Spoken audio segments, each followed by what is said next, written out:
Olá, amigas e amigos da filosofia, bem-vindos a mais uma das nossas conversações filosóficas. Hoje eu vou conversar com o Rodrigo Ponce. Ele está publicando esse livro aqui, lançando, né, sobre Hannah Arendt,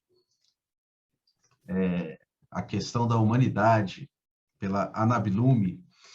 Ele tem o doutorado em filosofia feito pela Federal do Paraná. E obrigado por você aceitar aí fazer parte das conversações. Vamos bater um papo aí sobre esse livro. Quiser falar um pouco aí sobre se ele derivou da sua tese, de lá para cá você mexeu, como que foi a escrita desse livro aqui, a gente vai conversando. Boa Legal, noite. cara.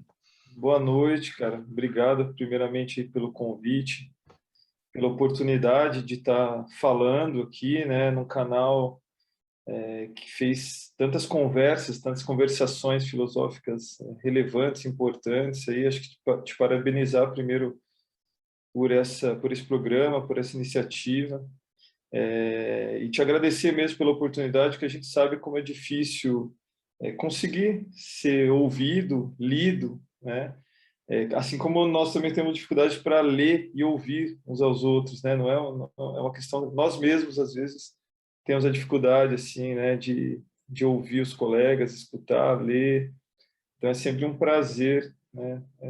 Quando as pessoas trabalham, eu sei que isso te dá muito trabalho, né? Então, imagino também muito prazer, mas é muito legal quando as pessoas se dispõem a abrir esses espaços, né? Então, obrigado mesmo. E aproveitar e agradecer o nosso amigo em comum aqui, o Paulo Bodziak, que fez essa indicação, essa mediação. Foi alguém que eu conheci justamente, Caio, no processo inicial assim de escrita desse trabalho, né? Que foi na graduação ainda em filosofia na Federal do Paraná. Então, falando um pouco sobre o processo de produção, né, desse livro, ele é sim o resultado da minha tese de doutorado, com pouquíssimas alterações, né? Embora eu tenha terminado a tese, tenha defendido em 2017 e o livro seja publicado só agora em 2021, eu de fato fiz poucas alterações ali no texto da tese. Mas ele é um texto que é um acúmulo, né, de 10 anos, né? Porque tem trechos ali que começaram, que são pedaços do meu trabalho de conclusão de curso, né, na graduação, os que se referem principalmente ali à categoria de trabalho na Hannah Arendt e à Você vem interpretação que ela trabalhando com o faz pensamento da Arendt desde a graduação.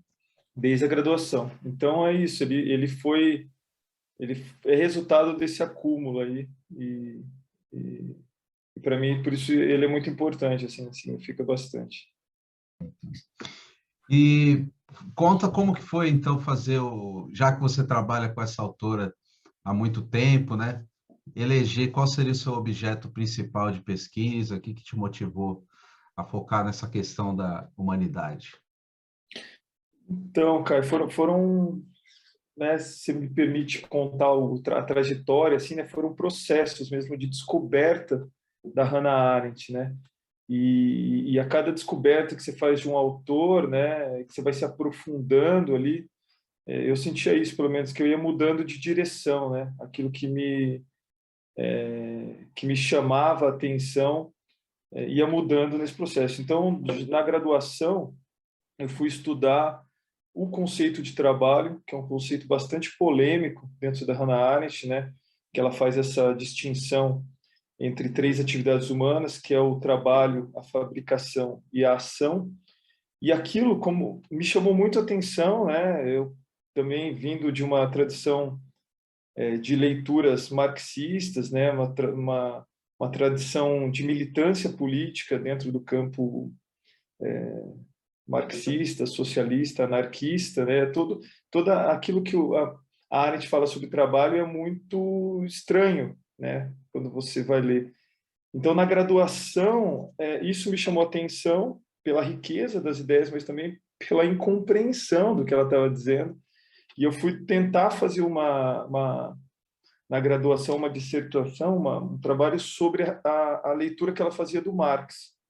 E eu compreendi naquele momento que isso era impossível.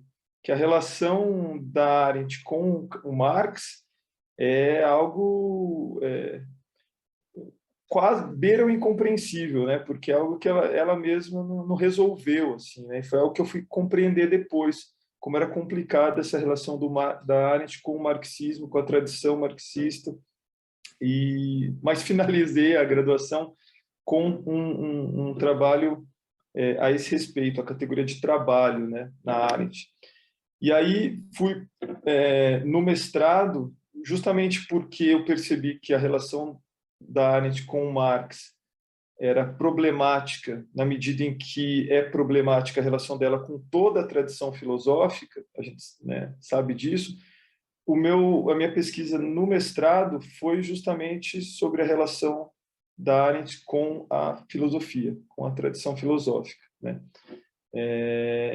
E aí, no doutorado, eu tinha um projeto de pesquisa bastante diferente do que acabou se concretizando agora.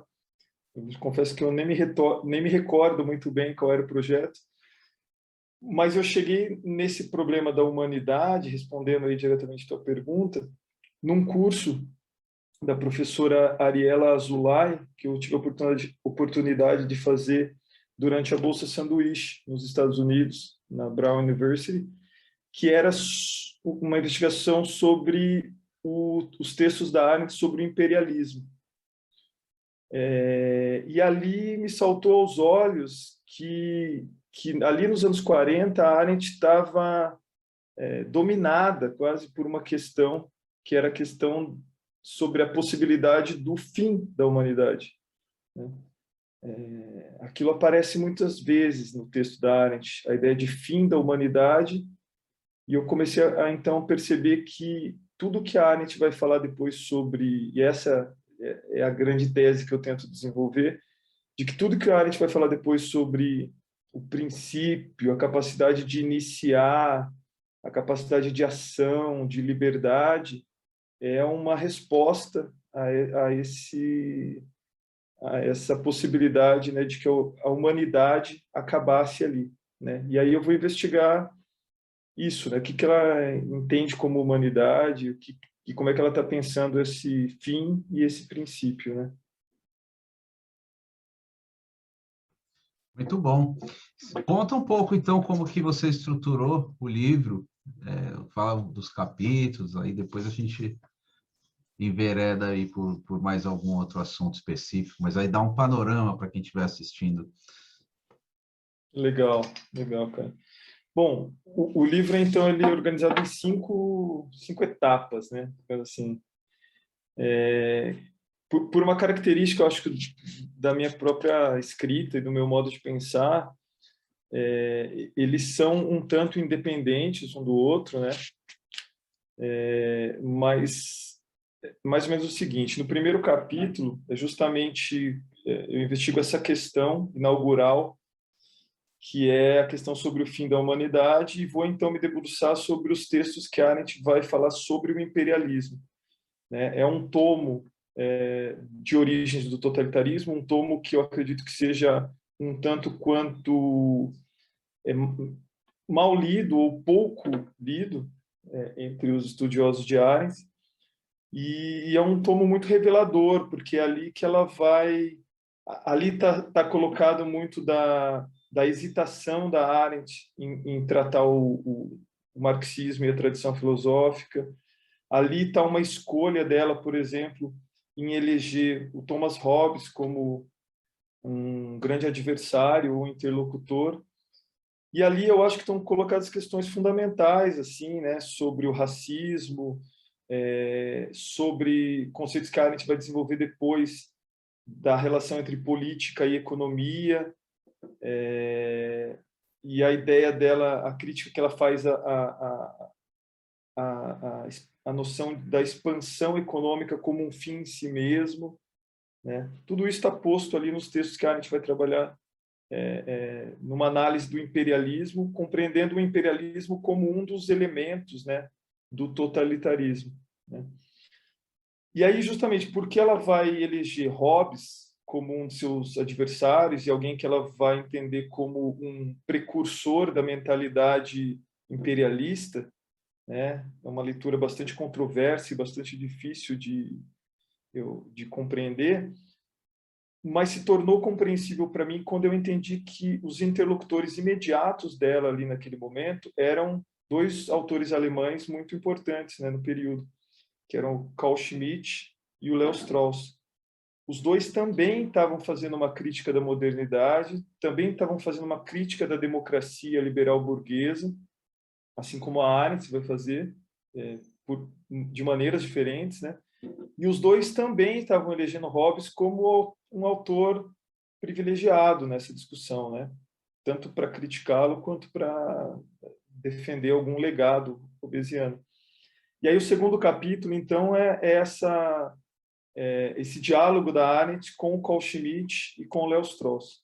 E o que eu vou defender ali, então, é que os três estão olhando para o fim da humanidade, os três estão buscando um novo princípio para a humanidade, digamos assim, mas a Arendt recusa tanto a solução do Carl Schmitt, que pode ser resumida pela noção de decisão soberana, né, ou de vontade soberana, quanto a solução do Leo Strauss, que poderia ser resumida como um princípio racional, né, uma solução que se dá pela filosofia e pela razão, né, um princípio racional que fundamentaria assim, a humanidade e a ação humana. Tendo feito isso, eu vou então para o terceiro capítulo, que se debruça sobre a teoria da ação arendtiana, que eu compreendo como a primeira tentativa da Arendt de dar uma resposta à pergunta sobre o princípio da humanidade, né? E é por isso que ela vai escrever a condição humana, ela vai se debruçar sobre a ação, né, o trabalho, a fabricação, para tentar dar essa resposta, né, do que significa ser humano, né? E aí, tendo feito essa análise no terceiro capítulo, que é o mais amplo, mais problemático, né, que envolve uma série de questões ali sobre as polêmicas na leitura do conceito de ação arendtiana, mas sem me adentrar muito nisso. O quarto capítulo é sobre a fundação, né, a teoria da fundação, que se dá principalmente no texto sobre a Revolução, e que eu entendo como uma outra resposta à questão sobre o princípio da humanidade, quer dizer, como é que a gente institui, como é que a gente inicia uma comunidade política.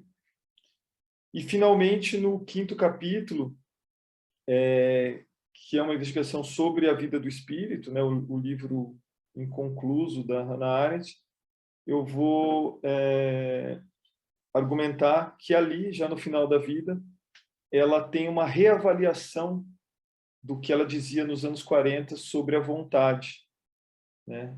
Então, se nos anos 40 ela faz uma crítica severa da vontade como categoria política, né? E da noção schmittiana de decisão soberana, né? Já no fim da vida, ela vai repensar a vontade como uma fonte importante, né, para a ação política.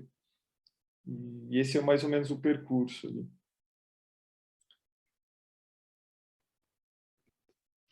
Muito interessante. Se a gente pudesse voltar para esse capítulo que você disse que é o mais problemático, também o mais extenso, e pelo que eu entendi também, você vem trabalhando com isso há mais tempo, né?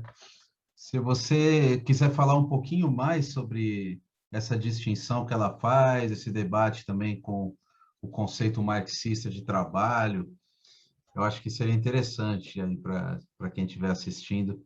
O que ela tem de crítica? Eu sei que ela aborda, né, de uma maneira crítica e vai nos textos e tal. Se você puder falar assim, resumidamente, como que é essa distinção que ela vai fazer no conceito de trabalho, né, abrindo para outras definições também,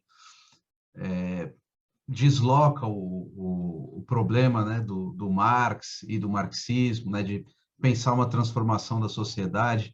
Como que ela pensa, né, criticando o Marx, mas também pensa essa transformação? Como que ela resolve essa questão? Bom, essa é uma pergunta bastante difícil. E como eu te disse, já no meu trabalho de Mas graduação eu é um percebi que... convite para as pessoas lerem, né? Não é para Aham, responder aqui, é só claro, para... claro. Não, exatamente, uma questão bastante difícil, bastante interessante de ser investigada, né? Eu entendo assim, até... Eu entendo que a necessidade, né, o que leva a Arendt a pensar essa categoria, né, de trabalho e inventar, digamos assim, essa distinção entre trabalho, fabricação e ação, é justamente compreender, e essa compreensão é uma compreensão que para ela própria é muito difícil de ser admitida, e para nós mesmos, né, hoje, é uma relação difícil de ser compreendida e muito difícil de ser defendida, né?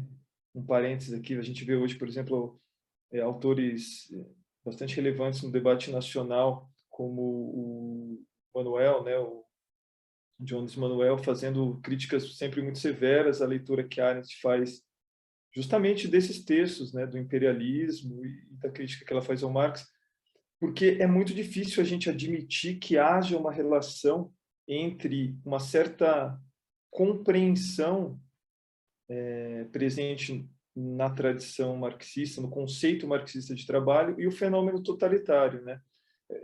É muito difícil a gente defender ainda hoje, e é muito fácil a gente ser mal compreendido ao defender uma relação entre marxismo e totalitarismo, né? E a gente sabe que, eu sei que nós estamos sujeitos a todo tipo de crítica quando a gente aponta esse tipo de relação, né? E imagina isso para Arendt ali, né, nos anos 40, 50, o quanto isso também era difícil. Mas a relação, eu acho que, e o impulso para essa investigação, ela se dá na medida em que ela compreende que o conceito de trabalho marxista, da forma como ele foi estabelecido, ou da forma como ele foi interpretado, ele, de algum modo, se relacionava com um certo determinismo histórico, social, que ela via de uma forma muito parecida com um determinismo racial e biológico em outras formas do totalitarismo.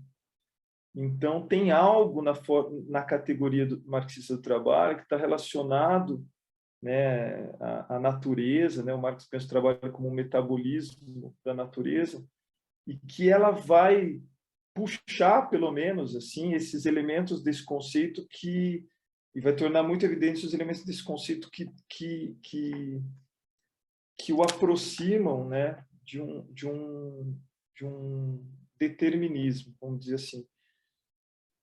E eu entendo dessa maneira, o que ela vai tentar construir a partir do conceito de ação é justamente um conceito aberto, né? O conceito de ação, dela vai pensar a liberdade, dela vai pensar a capacidade de iniciar, né? Dela vai pensar a indeterminação, a política como indeterminação, como algo infundado, né? E essa é toda a problemática, porque toda vez que com isso eu acho que ela se envolve. Toda vez que você vai pensar a ação política a partir de uma categoria que é compreensível, totalmente compreensível pela razão e determinada, você estaria extraindo aquilo que é mais humano, que é a capacidade de iniciar algo novo, né, inesperado, que é completamente fora de qualquer... que é um milagre, né? Não por acaso ela vai associar aí, a ação a partir desse conceito de milagre, né? Então, tem essa diferença entre a ação e o trabalho, né? Uma série de outras coisas que a gente poderia falar a respeito. E no meio disso, digamos, tem a atividade da fabricação, que não é uma coisa nem outra, né? A fabricação não seria nem uma atividade que se dá por natureza, como uma necessidade, né, natural, né? A criação de obras, de artifícios, elas são artifícios humanos, né? Elas são produto nossa imaginação, da nossa vontade, digamos assim, mas elas também são produtos que vão formar o mundo comum, elas vão fazer parte do nosso mundo humano, e é em torno dessas coisas que nós fabricamos é que nós nos encontramos, né?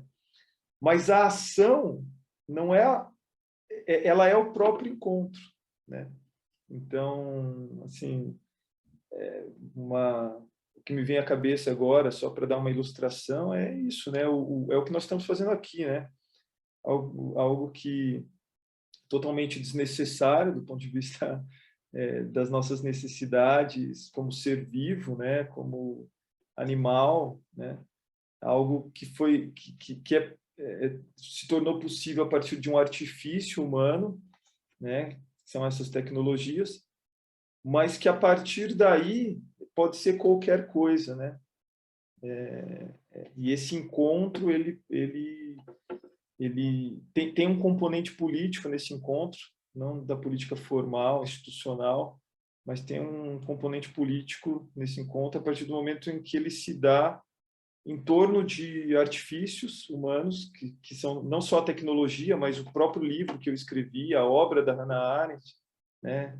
Então, são elementos, são obras, né? São produtos dessa atividade da fabricação, mas a ação que a gente toma a partir daí, o que a gente vai fazer com isso, a forma como a gente vai se relacionar, as conexões que a gente vai estabelecer, elas são indeterminadas, né? Elas podem ser qualquer coisa. E é assim que eu entendo, pelo menos, o conceito arendtiano de ação, né? Muito bom. Você me fez pensar no Aristóteles, eu ia te perguntar isso. E também complementando com a relação com Aristóteles, como que você falou que tem um capítulo sobre a relação dela com a tradição, né, da história da filosofia. O Aristóteles, você acha que é o autor da política mais significativo dos quais ela vai tentar beber, né, para compor a sua própria teoria? Cara, sem dúvida é um dos mais importantes, né? Um dos mais significativos. É curioso, né, como com alguns autores ela estabelece uma relação francamente crítica, né? Então, por exemplo, com Platão, para estar num personagem próximo, a atitude da Arendt é quase invariavelmente de uma crítica contundente, assim, né? A gente pode, eu acho que sem muito medo de errar, dizer que a Arendt é antiplatônica. Mas a relação que ela estabelece com Aristóteles não é uma relação digamos, de uma adesão pura e simples, ou de algo. Ela vai simplesmente lá pegar as categorias, né, e se apropriar delas, né? Tem muita leitura que se faz da Hannah Arendt, como se faz também de outros autores que tentam classificá-la, né, como aristotélica, simplesmente.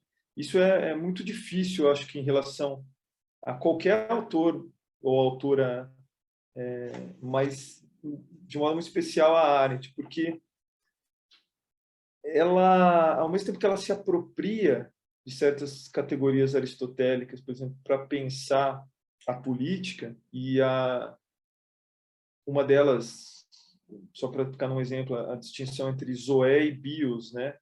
Entre a vida natural, biológica, animal, que é a zoé, e a bios, como uma vida especificamente humana. É uma distinção que ela vai buscar lá no Aristóteles, vai, sem dúvida alguma, fundamentar, digamos assim, né? Vai servir de base para o pensamento dela e para várias categorias que ela vai desenvolver. Mas quando você vai um pouquinho mais assim, um pouquinho mais de cuidado, entender essa apropriação, é muito difícil dizer que ela é aristotélica, né? Que ela simplesmente ela toma essas categorias como se fossem dela. É muito mais como se ela tomasse essas categorias como uma tentativa de compreender como tradicionalmente a política foi pensada até o momento. Isso é inegável. Então, não significa exatamente, né, que ela está defendendo, né, essas categorias como algo essencial, né, defendendo assim, imexíveis, assim, né? Mas é como assim, não, se a gente quiser entender o que significa, como eu me pergunto no livro, né, o que significou a humanidade até esse momento, ou o que significou a política até esse momento, é preciso encarar essas categorias, né? E entender que o nosso próprio pensamento é formado a partir dessas categorias. Então, o modo como eu vejo a leitura que ela faz do Aristóteles é muito dessa maneira, assim, sabe? Como um autor que ela adere, em certo sentido, mais do que o Platão, por exemplo, né? De uma maneira menos crítica, né? Mas num limite, assim, sempre num limite do que ela está sempre testando essas categorias, esses conceitos, né? E isso na minha pesquisa, assim, né, como relatando um pouco da minha experiência como pesquisador, é o mais difícil, assim. Esses autores que ela vai, que num primeiro momento você pensa que ela abraça, assim, que ela é aristotélica, depois você vai compreendendo as diferenças, assim, e essas são as partes mais difíceis, assim, né? Isso se dá em relação a outros autores, só para o Heidegger, né, que é um autor muito próximo dela, enfim. Acho que em relação a Aristóteles é isso. Não sei se eu respondi. Uhum. Não, muito bom. E o Heidegger também passa pelo Aristóteles, né, no Ser e Tempo. Tem uma questão da prudência também, me parece que a Hannah Arendt também recupera essa categoria da prudência na, na razão prática, né, no convívio, para pensar a política. Sim, sim, sim, sem dúvida. A Frônesis, né, que é isso, que é um pouco, e é uma categoria interessante, assim, né, porque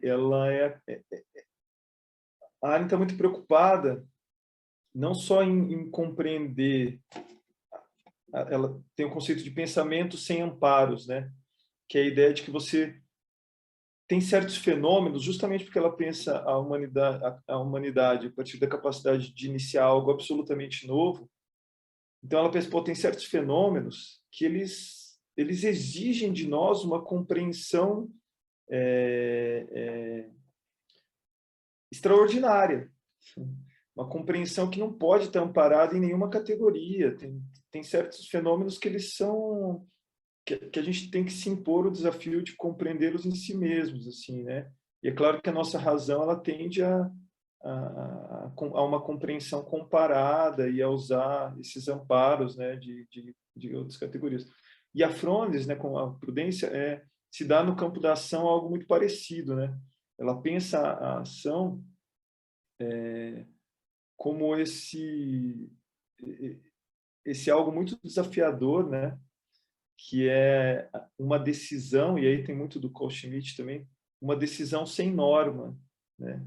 Então, o que é assim, você tomar uma decisão e agir com prudência, né? Com, com atenção ao fenômeno, é algo muito corajoso, sim. E ela também faz essa relação entre a ação e a coragem, né?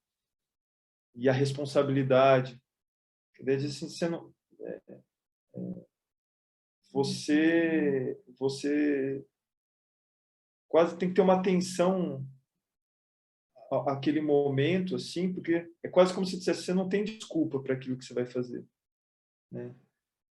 Você é completamente responsável pelo teu ato, pela interpretação que você vai fazer daquele momento, pela forma como você vai agir, né?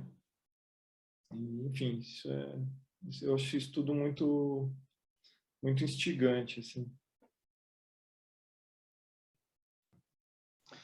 Tem uma crítica que costuma ser feita também a ela por conta de certo liberalismo, de uma posição política. Você vê ela como uma liberal? Pô, cara,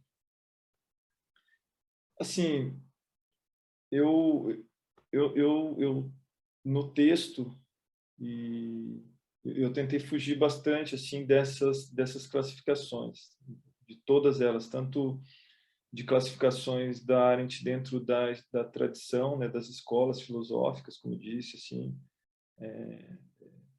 contornei debates, né, que se davam em torno da Arendt, como ela é aristotélica, ela é kantiana, da mesma forma classificações políticas, assim, né?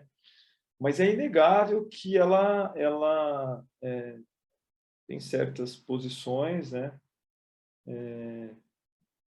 Principalmente em textos de intervenção, né? Que podem ser associadas ao liberalismo, né? A tradição liberal. Acho que não é nosso papel como intelectual, como pesquisador, estudioso, defender, né, a autora de uma... Mas eu acho que é uma questão, de novo, por isso a ideia que eu estava dizendo antes da responsabilidade, da ação e da compreensão, né? Ela própria, quando ela faz essas defesas, e ela se posiciona, isso é muito importante. Ela não está se posicionando como liberal ou como conservadora ou como qualquer outra coisa. Essa é a grande dificuldade. Ela está se posicionando como alguém que, claro, tem o background, né, tem a compreensão de todas essas, ou de parte dessas tradições, mas que está buscando tomar suas posições a partir do próprio fenômeno, né? Então, em alguns momentos, a compreensão dela e a posição política dela vai se associar à posição e à compreensão política liberal, em outros momentos não. E essa é uma grande dificuldade. Muito legal, Rodrigo. Deixa eu fazer uma última pergunta para você, sobre a posteridade da Arendt. Ela é recuperada, às vezes, com críticas, às vezes de maneira elogiosa, enfim, por várias teóricas contemporâneas, embora, eu não sei, ela talvez não tenha se considerado como uma feminista, mas muitas feministas se apropriam, né, do pensamento dela. E não só o feminismo, outras questões também muito importantes, é, atualmente, né, que se tornaram mais importantes atualmente, tem alguma relação com o pensamento dela. Queria te perguntar como que você vê essa herança, esse legado, as tensões, transformações também que são feitas das leituras, né, a chamada fortuna crítica, né, sobre o pensamento dela atual. Uhum. É bem interessante essa questão, essa problemática do feminismo, e da Arendt como uma leitora, não, uma autora dentro do feminismo ou dentro do trabalho de outras teóricas mulheres, né? Porque, principalmente a partir dos anos 90, nos Estados Unidos, se dá muito essa discussão entre autoras como a Seila Ben-Habib, a Judith Butler, Bonnie Honig, Nancy Fraser, sobre assim, sobre o quanto se pode criticar a Arendt como a partir do ponto de vista feminista e o quanto se pode apropriar dela para uma crítica feminista da sociedade, né?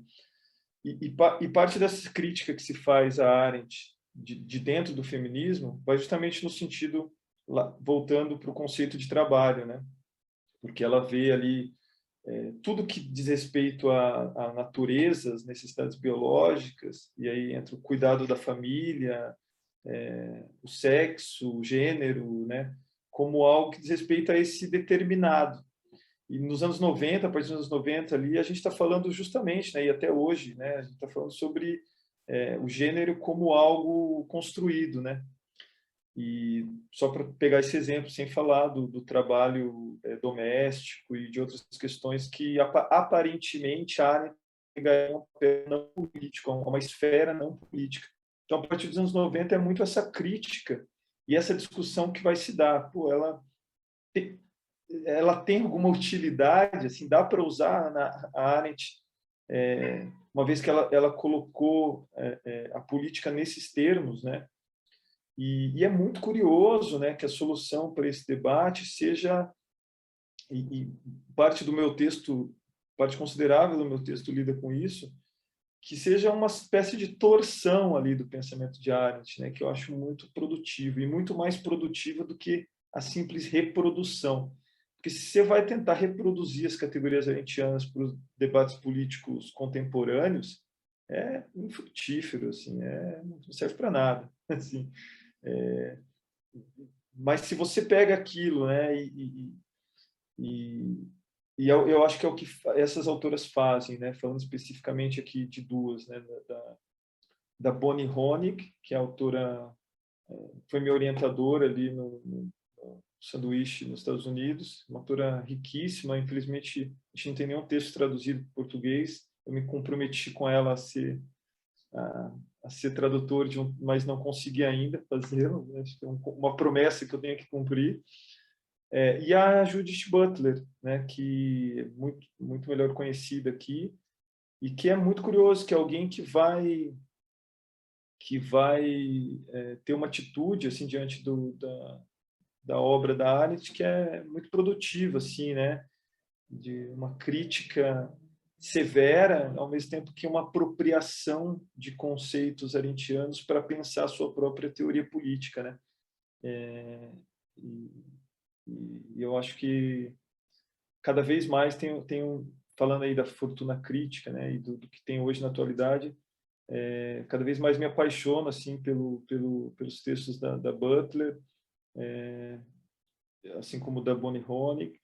E para além delas, assim, tem no Brasil assim a professora Yara Frateschi, né, que também é uma autora que faz essa apropriação crítica da Arendt sem medo, né, de criticá-la, sem medo de se apropriar também dela. Isso é muito interessante. E, não sei, tem outros autores e autoras aí, mas o que me vem em mente agora, especificamente, além do meu orientador também, né, o André Duarte, que já vem de um longo trabalho aí, de interpretação. Acho que ele coloca alguns marcos importantes aí para a interpretação da Arendt no Brasil. Foi talvez um dos primeiros assim a trazer também essa leitura que se fazia nos anos 90 ali, e a introduzir no Brasil todo esse debate e essa reapropriação da Arendt na contemporaneidade. Maravilha, Rodrigo. Muito obrigado pela sua entrevista aqui, pela disponibilidade e por ter apresentado o seu livro. Espero que as pessoas que vão nos assistir aí procurem o livro. É fácil de comprar, vocês coloquem aí, vou mostrar de novo no Google, né? Vocês vão conseguir o acesso, né, para a editora ou site de livrarias aí que estão vendendo. Se quiser dizer alguma última coisa aí, fique à vontade. Não, cara, só agradecer mesmo, agradecer a todos que nos ouviram aí e parabenizar mais uma vez pelo teu programa, cara. Parabéns mesmo. Obrigado, eu que agradeço também quem assistiu a gente aqui, vai nos assistir, agradeço. Deixem comentários aí o que vocês acharam, sugestões, enfim, para continuarmos a conversa, e fiquem ligados nas próximas conversações filosóficas.